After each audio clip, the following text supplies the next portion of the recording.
Good evening, and let's get started with a very short but I think very important video when doing 3D printing. We've been doing this series on the Bambu Labs type printers, and as I suggested in my previous videos, for the A1 and the A1 Mini, we'd only be printing in PETG and PLA. In my opinion, those two filaments will work very well on this machine, and it will last for months.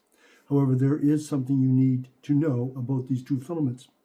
One is PLA, you can see this is all warped, and this here is PETG. So I just wanted to illustrate, because these are a lot, this is kitchen, this is for in our kitchen, this is a lid for one of those little bowls that we have for specialty dishes. So you can see the difference of anything in the kitchen that you're going to put in the dishwasher on the top rack. PETG will do the job for you, and it will not warp, it will keep its shape. However, PLA will not work. That's why I printed these out. So that's it. That's all. You just stay with the PETG and the PLA. But if you're using things in the kitchen, measuring spoons, anything you're going to put in the dishwasher, top rack, use PETG. You'll be very satisfied.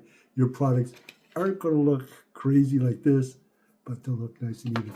Thank you very much. Don't forget to like this video and subscribe. And we will see you next time at Emerald Meadows. Bye-bye for now.